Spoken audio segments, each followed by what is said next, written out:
முதல்ல ஊடக நண்பர்களுக்கு மிக்க நன்றி. உங்களுக்கு நல்ல யூடியூப்லையும் சரி பத்திரிகையிலையும் எழுதுறதுக்கு ஒரு நல்ல ஸ்வீட்டாக பனை கிடைச்சிருக்குது.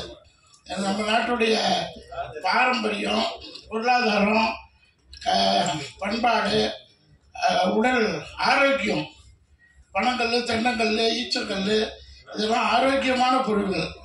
பணம் வெள்ளமும் தான். அந்த ஃபேக்ட்ரியெல்லாம் இன்னும் பார்க்கல, படத்தில் தான் பார்த்தேன். ரொம்ப ப்ரொடியூசர் ரொம்ப சிறப்பான முறையில் இதை எடுத்திருக்காரு. அதனால் ப்ரொடியூசர் ஒரு இண்டஸ்ட்ரியலிஸ்ட், தொழில் அதிபராக இருந்தாலும் ஏகப்பட்ட தொழிலர்களும் இந்த சினிமாவை என்ன நினச்சிக்கிட்டு இருக்காங்க, நட்டமான தொழில் நினச்சிக்கிட்டு இருக்காங்க. சினிமா எந்த காலத்துலேயும் நஷ்டத்தை கொடுக்காது. இல்லை, நான் ஒரு தொழில்துறை வல்லுநருங்கிறதுனால தான் சொல்கிறேன். அவருக்கு முதல்ல ஒரு ப்ரொடியூசருக்கு ஒரு பாராட்டுகள் கொடுத்துருங்க. அடுத்து ஒரு டைரக்டருக்கு ஒரு வாய்ப்பு கொடுத்தாதான் ஆர்டிஸ்ட் நடிகர்கள் மேலே வர முடியும். ஸோ அந்த டைரக்டர் செல்வராஜ் சார் அசிஸ்டண்ட்டு அவரும் ஒரு திறமையாக எடுத்திருக்காரு, அவருக்கு நன்றி. அடுத்து பட்ஜெட் படங்கள், 100 கோடி 500 கோடி பட்ஜெட்டில் 5 லட்சம் 10 லட்சம் இருந்தால் தான் இன்றைக்கி நடிக்கவே போக முடியும். ஏன்னா ஒரு ஆர்டிஸ்ட்டுக்கு 5 லட்சம் 10 லட்சம் இருந்தால் தான் பெரிய படங்களில் தடகாட்டப்பட முடியுற மாதிரி சூழ்நிலை உருவாகிட்டு வருது.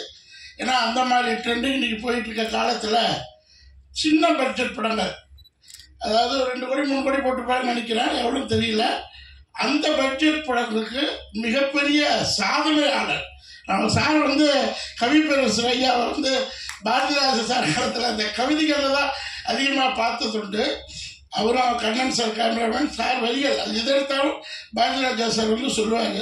இப்போ அந்த வரிகளை இப்போ தான் நான் அதை கேள்விப்படுறேன் படையை பற்றி. அவ்வளோ பெரிய லெஜண்டு கவி, நமக்கெல்லாம் பெருமை, உலக லெவலில் பெருமை கொடுக்குற ஒரு கவி பேரரசே இந்த சின்ன பட்ஜெட் படங்களுக்கு தலைமை தாங்கிறது ரொம்ப ரொம்ப ரொம்ப ரொம்ப புண்ணியம்னு வச்சுக்கலாம். அடுத்து தமிழ்நாட்டின் வியாபாரிகள் சங்க தலைவர் விக்ரமராஜா அவர்கள் 1000 பிஸி இருக்கும், போராட்டங்கள் அது இது. இந்த பிஸியான வேலையில் ஒரு தொழில் அதிபர், ஒரு வியாபாரி செழித்தால் நாடு செழிக்கும். வேலைக்கு போகிறதுனால நாடு செழிக்காது. வியாபாரி செழித்தால் இந்த பனை தொழில் உலகமெல்லாம் பரவட்டுங்கிற எண்ணத்தில் அவரு வந்திருக்கிறது மிக மிக மிக மகிழ்ச்சி. அடுத்து அம்மா, மேடம் அம்மா 1000 படங்களுக்கு நடித்தவங்க, பெரிய பிளஸ்ஸிங். அவங்க வந்திருக்கிறது மிக மிக நன்றி, தேங்க்யூ. நானும் ஒரு சின்ன கதாபாத்திரத்தில் நடிச்சிருக்கிறேன். படம் பாருங்கள், தேட்டரில் பாருங்கள். சின்ன சின்ன படங்களுக்கெல்லாம் எல்லா துறையிலும் உள்ள தான் தொழில் நேசிக்கிறவங்க. நான் ஜவுளித்துறையில் அவ்வளோ பெரிய ஒரு நல்ல சாதனை தொழில், அதில் உள்ளவங்கெல்லாம் சினிமா எடுக்கணும்னு ரொம்ப ப்ரே பண்ணிக்கிட்டு இருக்கேன், முயற்சியும் பண்ணிக்கிட்டு இருக்கேன். மேபி லேட்டாக வரும்னு நினைக்கிறேன். நான் நடிகருங்கிற அந்தஸ்து கிடைச்ச உடனே இப்போ என்னை திரும்பி பார்க்குறாங்க, அதுக்கு முன்னாடி என்னை திரும்பி பார்க்க மாட்டாங்க. நடிகருங்கிற அந்தஸ்து கிடைச்சிச்சு. நீ அடுத்து சினிமாக்குள்ள நிறைய தொழில் அதிபர்கள், சின்ன சின்ன தொழில்கள் வாங்க. ஒரு படத்துக்கு 10 படம் இருங்க. ஹோட்டல் மாதிரி தான். ஒருத்தருக்கு இட்லி பிடிக்கும், ஒருத்தருக்கு பூரி பிடிக்கும், ஒருத்தருக்கு ரோஸ்ட் பிடிக்கும். இது மாதிரி பல வகைகள். அது மாதிரி 4-5 தொழில்கள் சேர்ந்து ஒரு 5லேருந்து 6 படம் எடுத்தீங்கன்னா 2 படம் சூப்பர் டூப்பர் ஹிட் ஆகும். தொழில் அதிபர்கள் இணையிறது ரொம்ப ஈஸி. ஜாப் சிஸ்டம்ல வேலைக்கு போகிறவங்க அவங்க இணைய மாட்டாங்க. தொழில் அதிபர்கள் 2 தொழிலதிபர்கள் கோ ப்ரொடியூசர்ஸ், அவருக்கும் வாழ்த்துக்களை சொல்லிக்கிறேன். மாதிரி 10 தொழிலதிபர்கள் 5 தொழிலதிபர்கள் சேர்ந்து இந்த சினிமா துறையில் என்னென்ன ஒரு பாசிட்டிவ் மெசேஜ், 1000 காலத்து மெசேஜ் இது. இந்த ஆற்றுல குளிக்கிறது நான் சுதந்திரிங்களா, நான் அந்த ஊருக்கே ட்ராவல் பண்ணிட்டு வந்த மாதிரி இருந்துச்சு. ஸோ அதனால் அந்த விஷுவலைஸை நம்ம பார்த்தா தான் அதை அனுபவிக்க முடியும். ஸோ அதனால் தொடர்ந்து மீடியா பீப்புள் இதை நீங்கள் பண்ணை தொழிலை எந்த அளவுக்கு கொண்டு போகிறீங்களோ அந்த அளவுக்கு இந்த மக்களுக்கு சுகர், ப்ரெஷர், லொட்டு எல்லாம் போயிடும். பணம் சேர்த்தா சுகர் கம்மியாகுன்னு சொல்கிறாங்க. நான் இப்போ ரெகுலராக 10 சாப்பிட்டுக்கிட்டு இருக்கேன். அதனால் நீங்களும் பனை மரத்துக்கு ஆதரவு கொடுத்து எல்லாம் எழுதுங்க. நீங்கள் எழுதுறதுல 10,000 இளைஞர்கள் வளர்ச்சி விழிப்புணர்ச்சி வருவாங்க. ஸோ போதும், நிறைய பேசணும்னு நினைக்கிறேன். தேங்க்யூ. இங்கே வந்திருக்கிற பிரசன்ட் மீடியா எல்லாருக்கும் ரொம்ப நன்றி. லைக் எனக்கு எப்போவுமே இந்த ஸ்டேஜ் ஃபியர் இருந்துக்கிட்டே இருக்கும், எத்தனை மூவி நம்ம ப்ரெஸ் மீட் பண்ணாலும். அண்ட் இன்னைக்கு இவ்வளோ லெஜெண்ட்ஸ் முன்னாடி வந்து பேசணும்னு போது கொஞ்சம் ஃபியர் அதிகமாகவே இருக்குது. ஸோ ஃபர்ஸ்ட் ஆஃப் ஆல் எனக்கு இந்த ஆப்பர்ச்சுனிட்டி கொடுத்த ஹோல் டீம், பனை மூவி டீம் எல்லாருக்கும் ரொம்ப ரொம்ப நன்றி. டைரக்டர் சார் ஆகட்டும், ப்ரொடியூசர் சார் எல்லாருக்குமே வந்து ரொம்ப ரொம்ப தேங்க்ஸ்.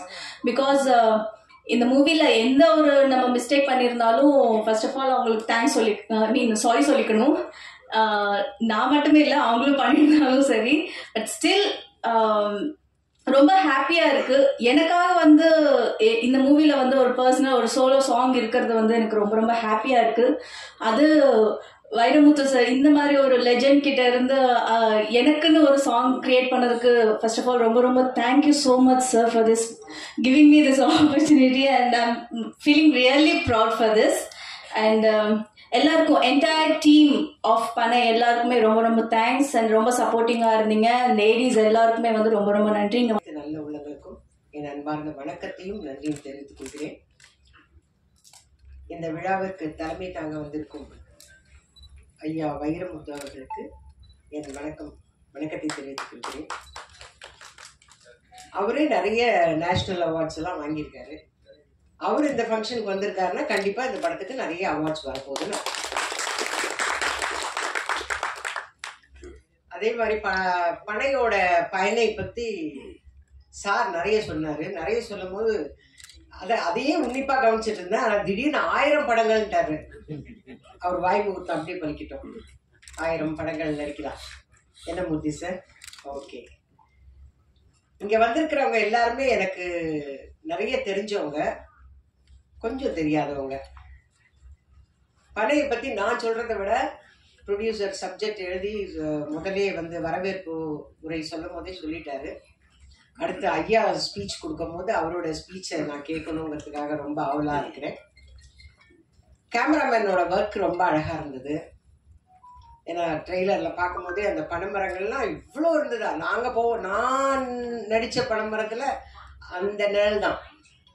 நீங்க நினைக்கிற மாதிரி நாங்க கேரவன்லயோ வேற எங்கேயோ போயெல்லாம் இல்லை. அந்த பனை மரத்தோட ஓலை இருக்கு இல்லையா, அது அடியில தான் நின்று இருக்கோம். ரொம்ப சூடான இடத்துல ரொம்ப கஷ்டப்பட்டு நடிச்சோம். அது வந்து ஹீரோயின் பாப்பா அழகா இருக்குல்ல, நம்ம ஹீரோயின் ரொம்ப அழகா இருக்கிறா. அந்த பாப்பா சொல்லல, ஹீரோ சொல்ல மாட்டாரு. ஏன்னா அவங்க அப்பா தான் பார்ட்னர் இதுல, அதனால அவர் சொல்ல மாட்டாரு. ஆனா நான் சொல்லியே ஆகணும் இல்ல. ரொம்ப ரொம்ப கஷ்டப்பட்டு நடிச்சோம். வெயில், தண்ணி தாகம், ரொம்ப சிரமத்துல நடிச்சோம். எங்களுடைய சிரமத்தெல்லாம் மேல இருக்கிற பிரபஞ்சம் ஏத்துக்குச்சுன்னா இந்த படத்துக்கு நிறைய அவார்ட்ஸ் வரணும்.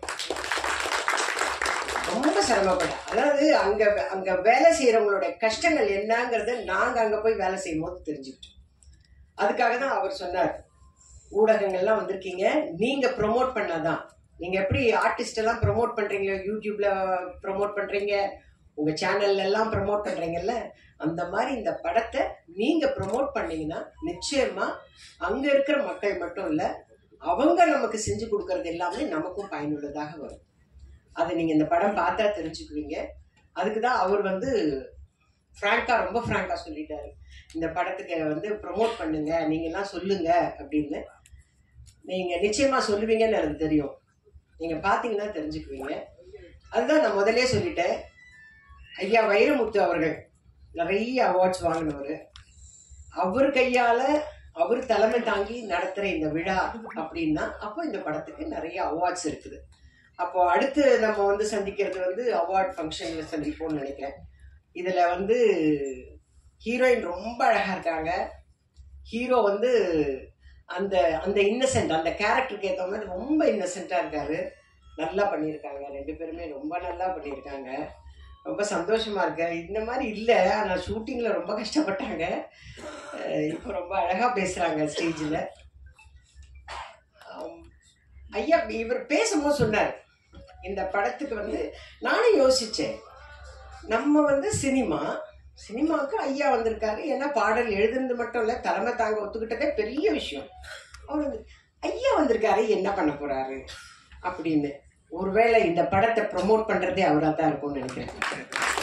அதனால தயவு செஞ்சு உங்களுக்கு எவ்வளோ பிஸ்னஸ் இருக்கு, எவ்வளோ வியாபாரங்கள் இருக்கு, அதுல இந்த மாதிரி சின்ன சின்ன படங்கள் எல்லாம் கொஞ்சம் ப்ரமோட் பண்ணீங்கன்னா எங்களை மாதிரி இருக்கிற ஆர்டிஸ்டுக்கு சான்ஸ் கிடைக்கும், நாங்களும் பழிச்சுப்போம். அதை செய்யணுன்றதுக்காக தான் இங்கே வந்திருக்கேன். ஏன்னா நான் இதுதான் ஃபர்ஸ்ட் டைம் நான் உங்களை பார்க்குறேன். அதனால ஐயா வந்திருக்காருன்னா இந்த படத்தை அவரும் ப்ரமோட் பண்ண போறாரு. அப்படி அவர் ப்ரமோட் பண்ணாருன்னா இந்த மாதிரி சின்ன சின்ன படங்கள்லாம் வரும். இவர் சார் சொன்ன மாதிரி ஸ்மால் பட்ஜெட் படங்கள்லாம் வரும். எங்களை மாதிரி இருக்கிறவங்களுக்கெல்லாம் வேலை கிடைக்கும்.